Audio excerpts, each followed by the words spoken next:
Hello, everyone. How's everybody doing today? Excellent. We do technically have 2 minutes left, so I will give just like a little bit of time for folks to come in. But this is one of those situations where life does happen. Events are fluid, living, breathing animals, and things have to change. Unfortunately, that means that stellar talent, Chris Sprouse, is not available. There was a death in the family, and so he's not available at the show this weekend. So we are definitely sending our condolences out to him and his family. But because we have this room and I was the intended moderator, this is one of those situations where, have you ever seen on TikTok where they're like, hey, somebody comes to you and you've got 40 minutes of uninterrupted talking time to talk about anything. Can you do a panel? What would you do it on? This is me. So I am a self-publishing comic creator, born and raised right here in Columbus, Ohio. I've been self-publishing through my imprint, Vantage and House Productions. And what you guys are now going to experience is the VIPs of self-publishing. Before we get into that, though, there are some things that we have to try to give some shout outs to on the basis of the show, because this is important to acknowledge all these wonderful things. So a land acknowledgement, looking at the history of Ohio and the indigenous people that used to live here. Cartoon Crossroads Columbus acknowledges that the ancient ancestors of the Eastern Woodlands tribes, now referred to as the Adena and Hopewell cultures, inhabited the land we know as Ohio. Their descendants include the living nations of the Shawnee, Miami, Wyandotte, Delaware, and Seneca Cayuga. We honor and respect the diverse indigenous peoples connected to this place where we gather. And I think that's just a wonderful sentiment to recognize the history of people and culture and the impact of time and how that happens. Another big shout out to our sponsors. Thank you to our sponsors, including the Greater Columbus Arts Council, the Ohio Arts Council, White Castle, Columbus Foundation, UBS, the Japan Foundation, and our other festival sponsors. All these programs and the expo itself are free to attend because of their support, which is huge. Like, truly appreciate all of that. And it's such a wonderful occurrence that has brought us all together. So yet again, apologies that Chris can't make it. But what we're going to do is we're going to focus on self-publishing. How many of you are active self-publishers or aim to be? Excellent. How many of you actively are self-publishers, have work out? Okay, stellar. So the way this works is I don't want this to necessarily just be a lecture of my ideas. I want us to share. One of the big things about Columbus as a community is that we get together and we share things that other, comic cultures don't necessarily share. They don't necessarily play fair or well together, and we do things differently here. So my ideas are simply that, my experience. I want you to share yours because that's how we'll get a collective truth that we all can vibe off of, okay? So when it comes to the VIPs of self-publishing, the fun thing about that is this is a project that I did 10 years ago when I had really only started self-publishing, but I thought that I had accrued enough information and knowledge and experience that I could share with others and possibly glean where I need to go moving forward.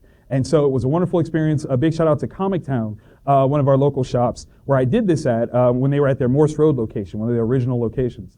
And I had a collective of people that were participating, interjecting, and we had great conversation, and I hope that I get that same experience with you guys today. What this means, VIPs of self-publishing, is it's a play on things. My company is called Vantage In-House Productions. So obviously VIP, you can see, but they are the 5 important principles when it comes to self-publishing. These are the most important things that I have discovered when it comes to self-publishing, and I want to kind of interject that with you guys and see if that kind of gives you some context for where you can go in your creative journey. Does that make sense? Excellent, excellent. So to start things off, we start off with the first important principle, which is idea versus story. Ooh, can't spell. So with this context, it is a starting point. I can't tell you how many times in my career, once I tell somebody I'm a writer, they go, oh my God, I have this great idea for a story, right? This idea factory is something that they find so very special. And I can tell you right now, as a creative, ideas are a dime a dozen. If you are a good creative, you'll have ideas all the time. You probably have had a million ideas that you have forgotten that could have been $1 million ideas, but they've come and gone, right? Because the truth is the idea itself is not important. That is something very important to embrace. Ideas are not important. What is important is the execution of that idea. The reason why this is a truth, not just an opinion, but a truth, is because we believe in the concept of evolutionary production, right? How many of you have a cell phone, smartphone, right? Is that the original incarnation of what a phone looked like? Not at all, right? Can you imagine if you had to walk around with one of those, right? Every time you got put up on the wall and circle it up and ring somebody. No, right? How many of you have iPhones? Am I the only one that's guilty? Okay, good. How many have Androids? Sweet, no worries. But the idea, of course, is that neither Android nor iPhone invented the phone, right? They just innovated on this concept, on this idea. They executed differently on it. This is one of the most important things that I think any creator can know, is that your idea is not precious. That is not the most important thing. It is what you do with it. That is even on a legal basis, right? You cannot protect ideas. You legally can't do that. You have to do something with it, whether that is articulated in writing, visually, audially. You have to articulate it in some capacity in order for it to be more than just an idea, right? And also, oftentimes, that is the hardest place to move forward from. How many of you have ever been stuck trying to figure out an idea, right? Trying to figure out where it goes. That is the hard part. My son, when he was growing up, he would always be like, Dad, I got this cool idea for a story. And he'd start like vomiting at the mouth, just words. This happened, and then this happened, and this guy did this thing, and this thing. And when he's done, never fails. I'm always like, I missed something. Tell it to me again. And he would stop and go, I don't remember what I said. Because it was just loose ideas. No form, no articulation, just word vomit. Not necessarily a bad thing, okay? Ideas are a good starting point.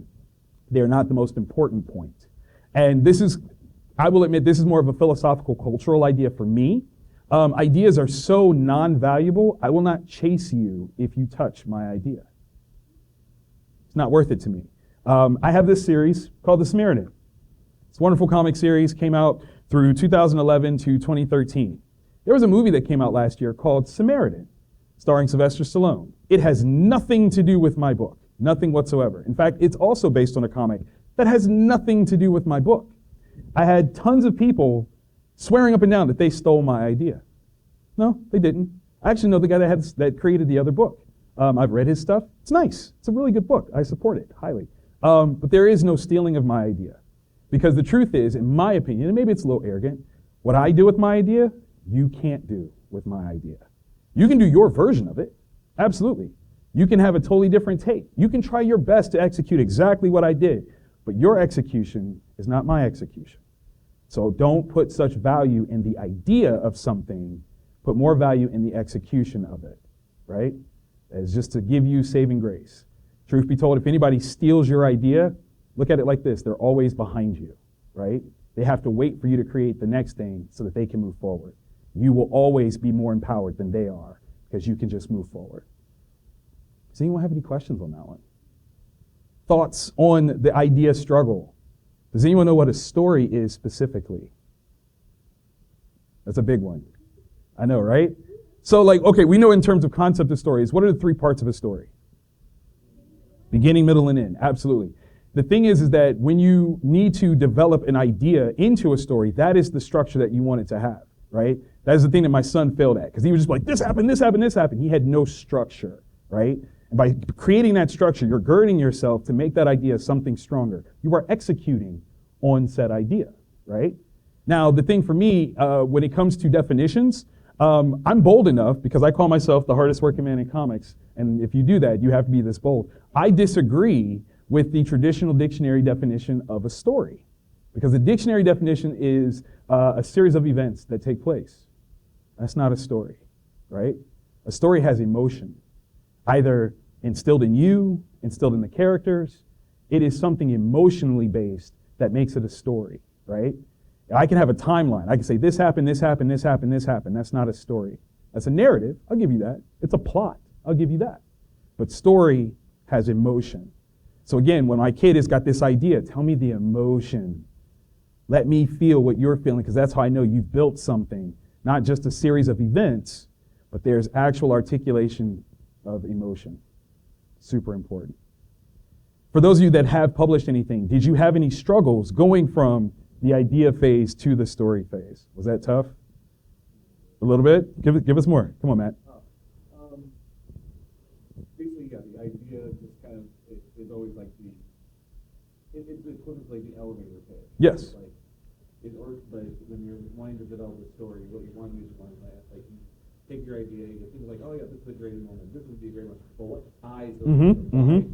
You know, because this, why this? Right. You know, and then because that happened, then why this again? Love that. You know, Love that. that sort of thing. Absolutely. Did you have one?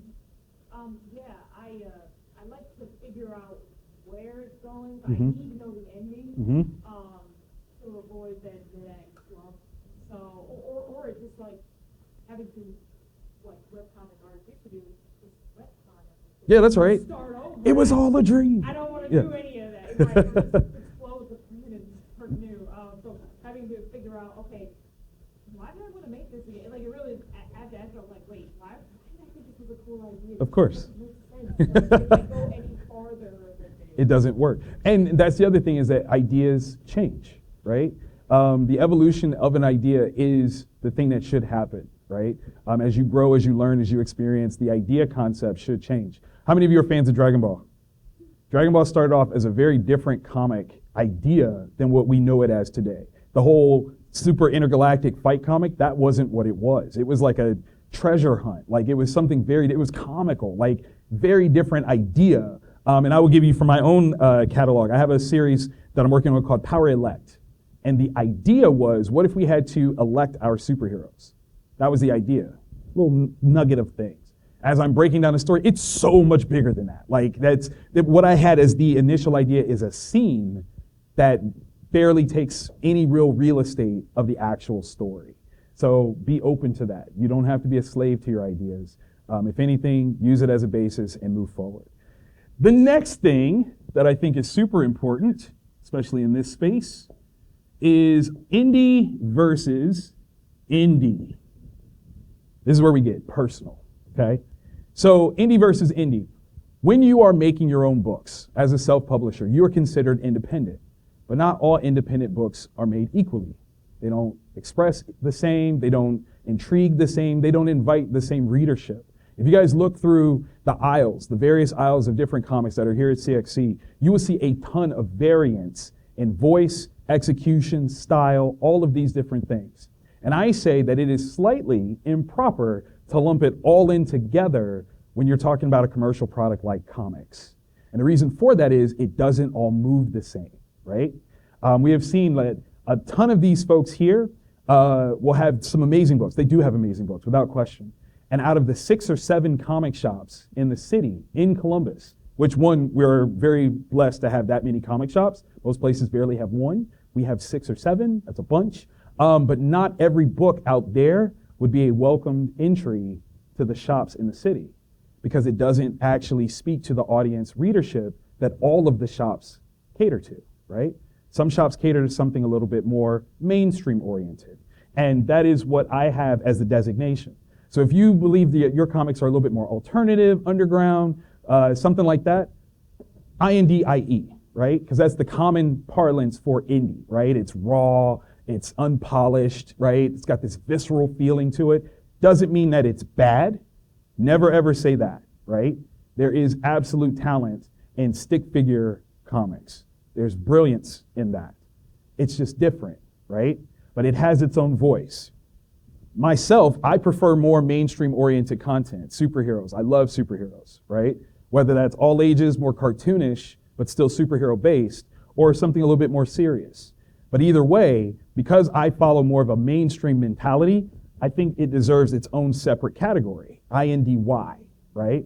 Just as a variance, so that people have an understanding of what content they're picking up when they're looking at my stuff. Should they expect something a little bit more alternative when they're looking at mine? No. That's not what I make. And the reason why that's important is because on the commercial aspect, you have to know what avenues you can sell your material. Maybe if you do this, a traditional comic shop is not the best place for you, but a coffee shop would be stellar. A record shop would be gangbusters. You have to know this from the onset. Yes?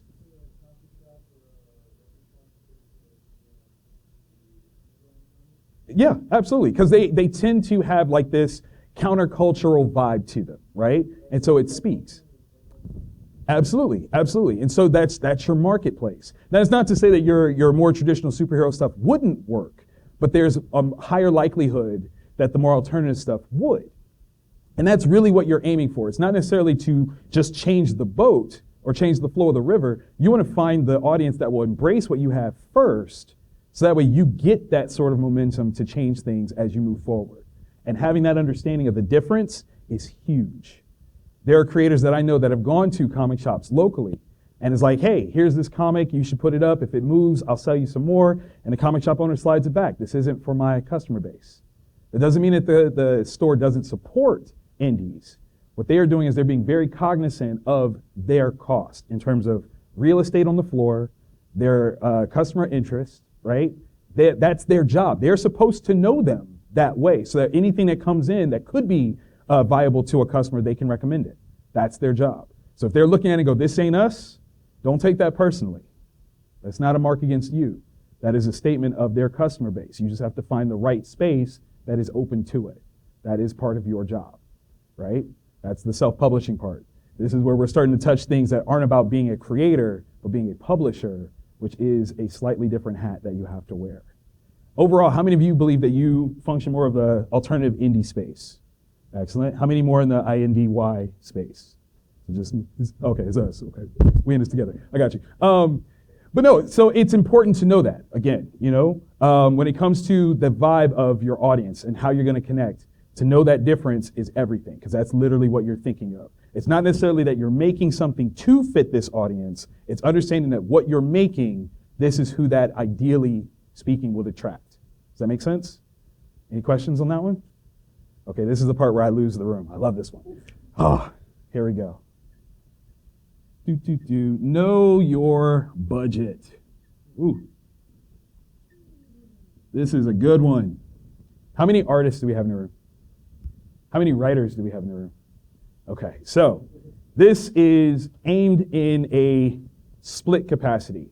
I identify as a writer, right? I went to art school. I have certification in commercial art through the state of Ohio through Fort Hays Metropolitan Education Center. I attended CCAD for like 53 seconds because what I learned at Fort Hays was so good. I was like, nah, I don't want to be here and pay extra money to do it. But I fell out of love of art, right? I don't like to draw. Let me be specific. I love graphic design. I'm great at graphic design. I hate drawing, right? So I hire other people to do drawing because I don't wanna, right? Doesn't mean I don't know how. I just don't wanna. I'm a writer. So here's the thing. When you are a writer and you are aiming to commission an artist, never, ever, ever, ever, ever ask them their page rate. Don't do it. Because it doesn't matter what their page rate has. The reason why it doesn't matter? Because it doesn't dictate what's in your pocket, right? They can give you something super easy. If you ain't got it, you ain't got it, right? They can say, like, I'll do it for $1 a page, and you pulling out lint. You can't do it. So it is always better for you, as a writer, is to understand how much you're willing to spend. How much am I willing to spend?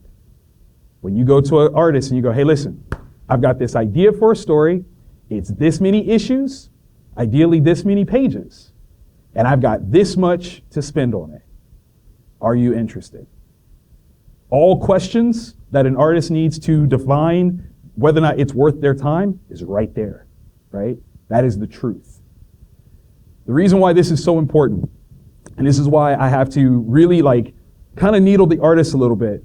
We are in a culture now, particularly after the image revolution, where the idea of the page rate is open form conversation, right? We understand that that is the mark of professionalism, particularly when you're dealing with INDY stuff, because most of the time INDIEs are cartoonists. They're doing it themselves, right?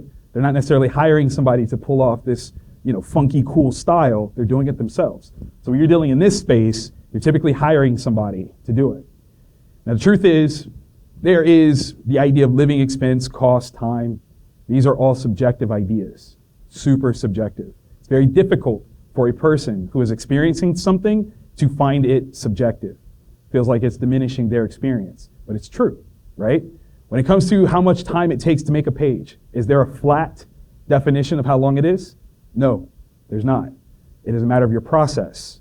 It is a matter of how you want this thing to be executed, right? How many of you like manga? What is the turnaround time for manga entry and size? Do you know? It's about 20 pages every week. Every week.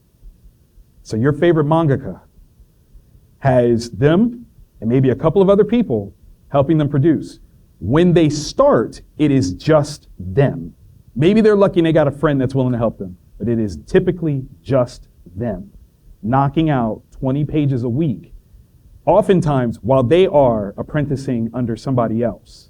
So they're helping someone else knock out 20 pages, and they're finding the time to get their own 20 pages together so that they can make a submission and get this done.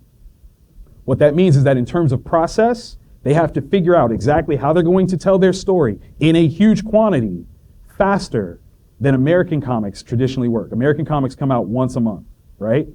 If we're lucky, right? 1 page per day is the traditional American concept.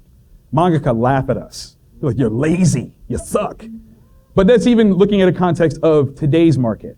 Let's go back to Jack Kirby. Jack Kirby was an animal when it came to production. He understood exactly what he needed to do and could do so super fast. At the onset of Marvel, right? Not timely, not early than that, like Atlas, Marvel. How many books was Jack Kirby producing? Look at the characters.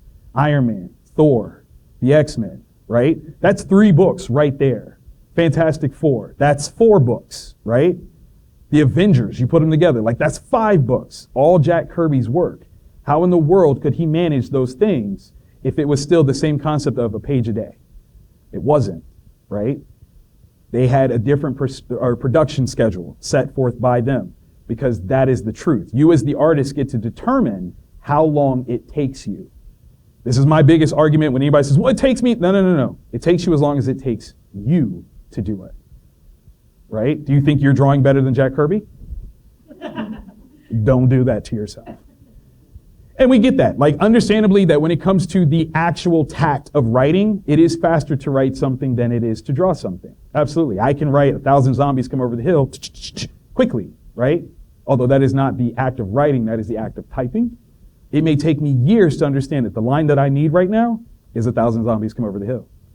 The truth is, though, as an artist, are you supposed to draw 1,000 zombies coming over the hill? No. You're supposed to make it feel like 1,000 zombies are coming over the hill because that's story, right? The emotion of it. Because if you literally think I'm going to count to see if you drew me 1,000 zombies, you're out of your mind. It's not going to happen, okay? Not doing that. So when it comes to those things, as the artist, it is important for you to have this breakdown, right? Of understanding how your time works. What is valuable to you?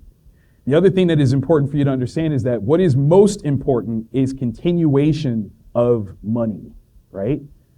It's one thing if you get paid a job. What is better than that? Making sure that you have another job coming when that job is done. So if you go, let's say, by your page rate that you've determined is a mark of your professionalism, your skill, your value, right? And say the person that you're saying this to commissions you at that rate.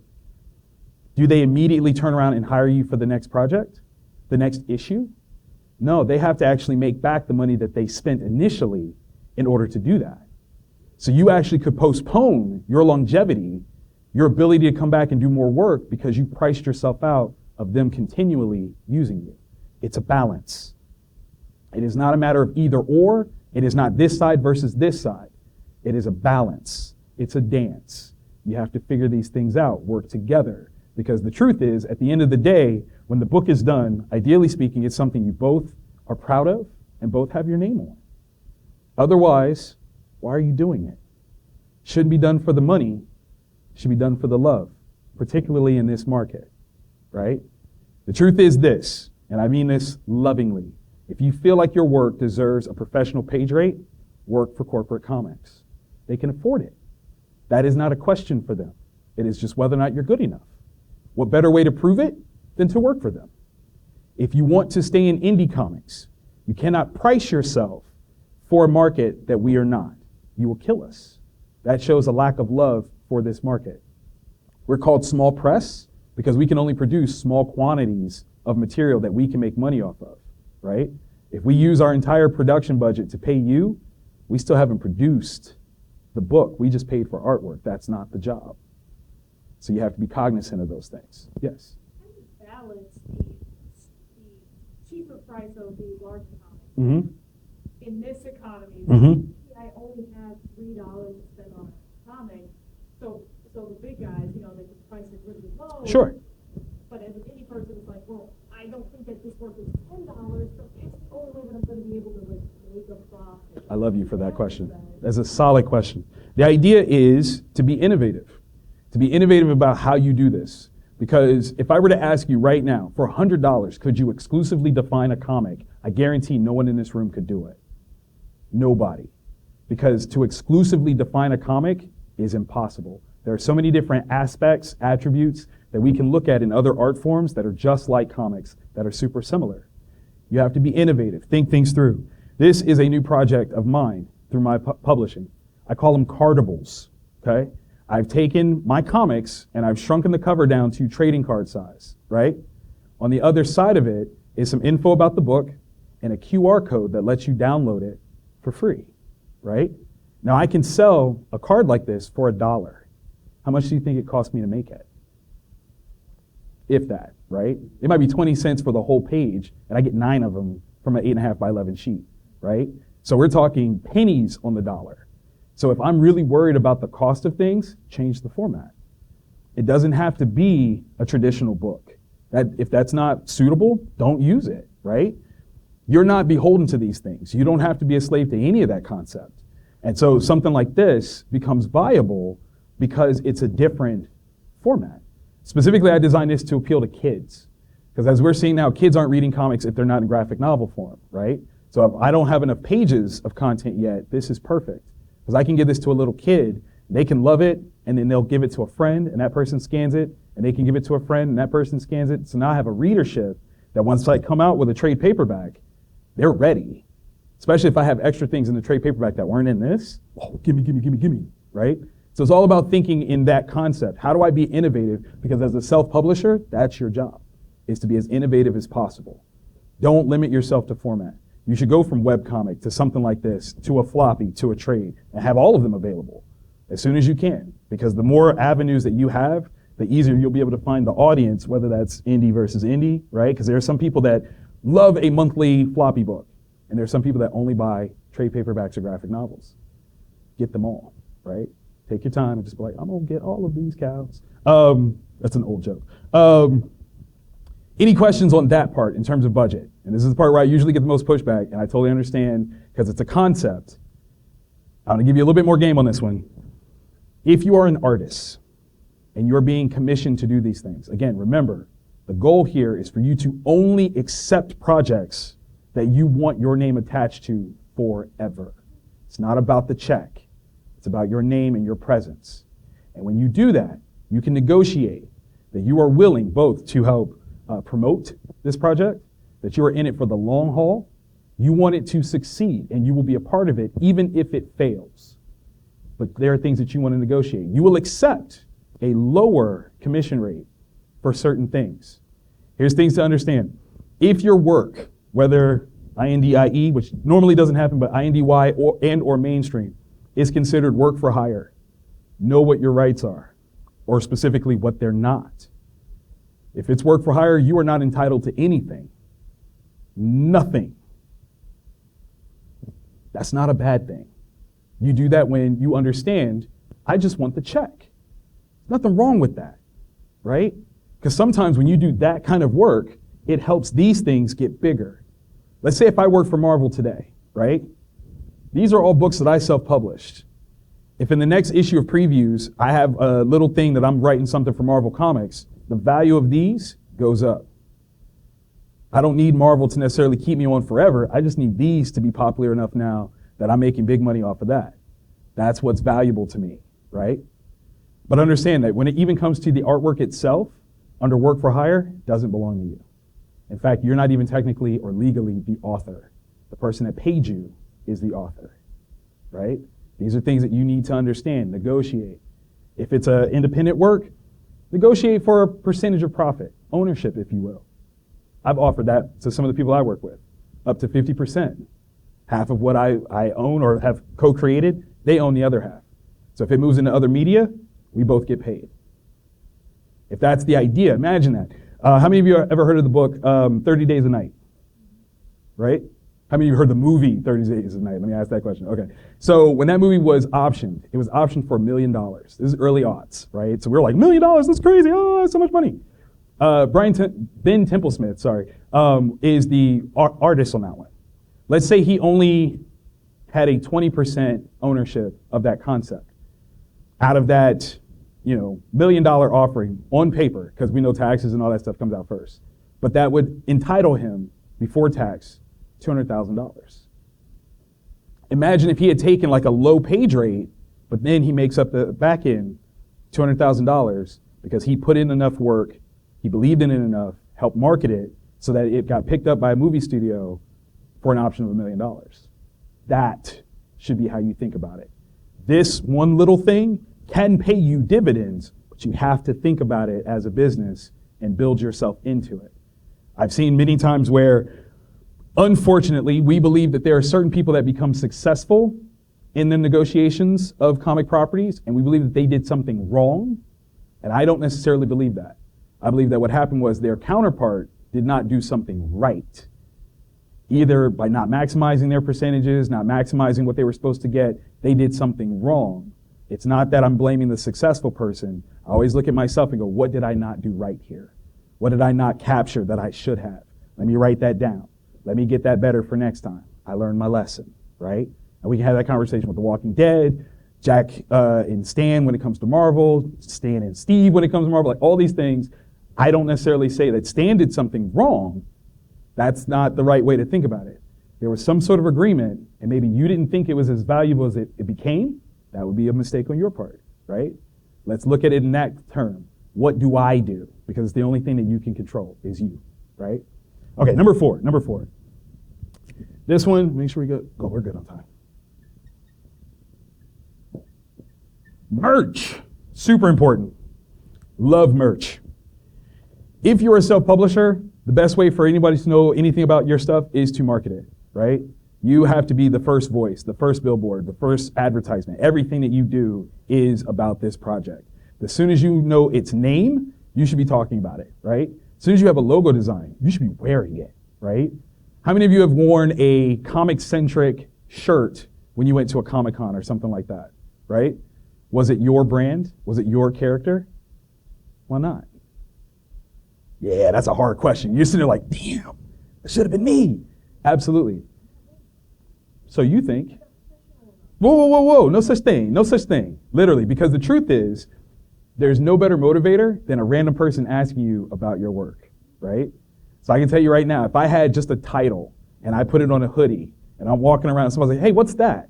Oh, it's a book I'm working on. Tell me about it. Now I'm working, right?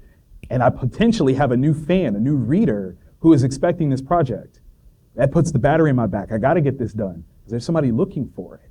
I'm finding my audience. That makes this thing even easier, right? Merch is such a wide concept. It's not just a matter of something that you sell. It's just anything that you can use to promote. It could be your signature on your emails, right? Creator of such and such, right? Doesn't that feel powerful, right? When you're like, I'm the creator of this thing. And that's how you sign off stuff, right? Even if you're putting in DoorDash, you're like, this is who I am. What's up? Recognize, call me that. Like, you know what I'm saying? Merch can be so many wonderful things. Shirts. This is a series that I do on YouTube called Unconventional, right? I put my face on it. That's crazy, but it's true. Like, this is my brand. I'm walking around. I'm promoting right now. There are episodes that you can check out on the back, right? The only thing I didn't do was put a QR code for you to scan and go right to the channel. I thought about it. I'm not gonna lie. But you're right. I was like, that's a little lot. A little lot. But there's all kinds of things you can do. I have a clothing brand called Geeking, right? This is my logo, right? It's on my hat. It's on my shoes. You caught it? You peeped it? You see what I'm saying? Even better than that, I use my clothing line as a separate promotional piece for my books. So I started a collection called Vantage In-House by Geeking, right? Because Geeking is my clothing line name, right? So I had to create a cool logo for it and everything. And one of my good friends here is actually wearing that logo. Can you stand up for me, Megan? Thank you.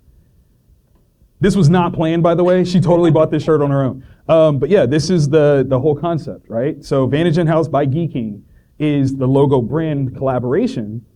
And as she's wearing that, it's promoting me, right? This is how you find your audience. Give things away with your stuff on it. It's good stuff. I got stickers for you too, watch. Right? Yes. How many brands do I own? I own currently four active brands. So Vantage In-House Productions is my publishing imprint. Under that, there is two subsections. There's Unconventional, which is a video series and article series. And I'm also launching a book called VIPs of Self-Publishing that is a fuller form of this conversation, right? So that's coming under it. That's one imprint side. The other imprint side is you create comics. And all of you, as long as I have enough pieces, will get a copy of our Mighty Mags, which is a blank comic for you to make. This is an art supply line that I take into schools to show kids that they can make stuff too, right? So that's another brand. So if you have those three, and then Geeking is the clothing line of mine. So those four.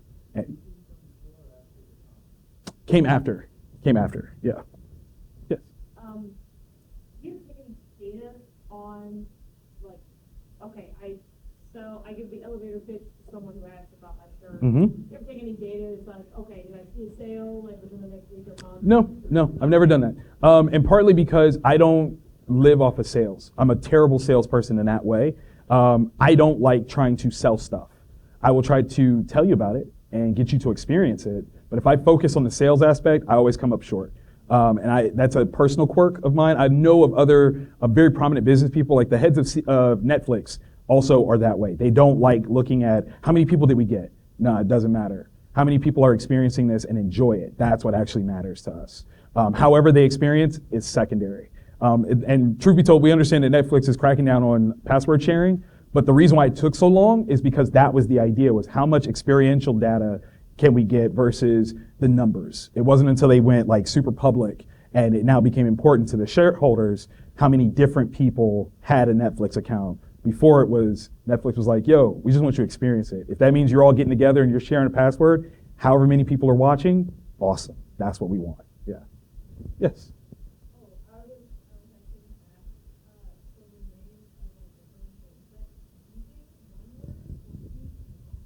You're so good. It's a combination of both. So it is Geeking. Right. Because as geeks, we are now royalty of pop culture. That's the whole concept. And of course, this is the men's line. So I do have, of course, because I'm smart. This is all about branding. That's the job, right? So as many different things as you can to create merch is important, right? Whether that's buttons, stickers. You have a pencil that now has the name of something on it, and you give that away. That's merch. It's merchandising, marketing, all of those things. But the first thing to remember is you should be your very first billboard, no matter what. You walk around to a space like this, you should be promoting you, because that's the most important thing. No one is going to scream louder about you than you. Maybe your mom. Might be your mom. Hopefully. But even mom should still kind of take a back seat to how loud you scream for it. You know what I mean? So last and not least is my favorite one. And this one is expectation. I say go in with an expectation of one. When I'm trying to create something, I'm just trying to create one thing. I started my imprint off with The Samaritan. When I first did it, no joke, it was an 8-page black and white superhero comic, right? One issue.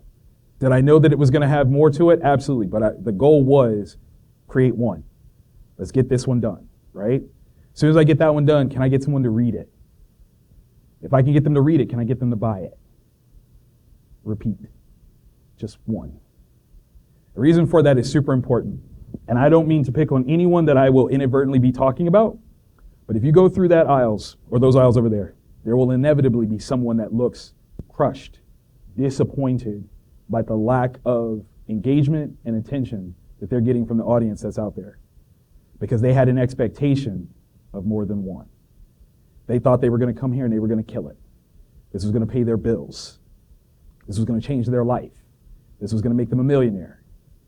They came in with that goal set from the beginning. It's one thing to have that in the back.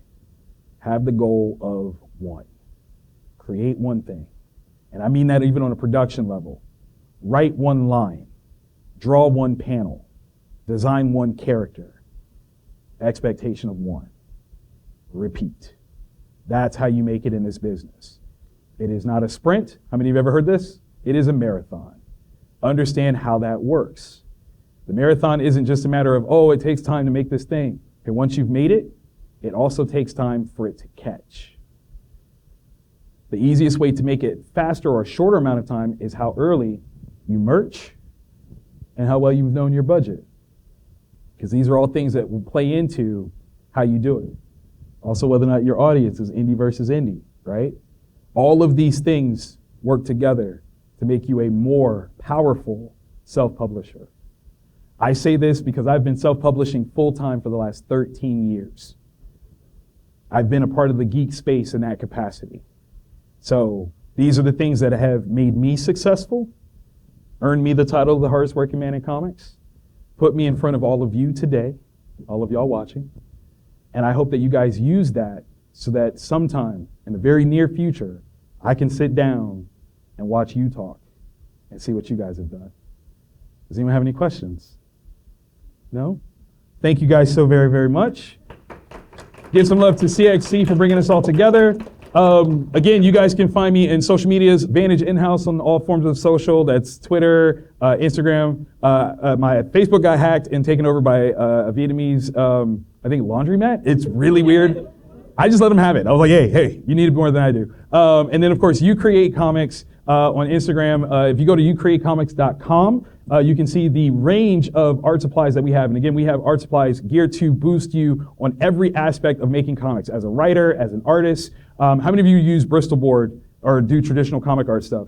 We have Bristol board pads, 50 sheets for $20. So yeah, we try to make sure things are super accessible. Generally speaking, most of our things are in a $5 price range because I get it. Art is hard, okay? Art can be expensive, and we don't want to add to that. We want to make things easier for you. So thank you again very, very much. I do have Mighty Mags up here, so as long as we have enough copies, you guys are more than welcome to one. Please be nice. And yeah, if you guys have any other questions that you didn't feel comfortable asking, feel free to hit me up anytime. I'm always willing to share my cookbook. Thank you guys again. Once again, I'm Victor Dandridge, hardest working man in comics. It's been a pleasure. Thank you.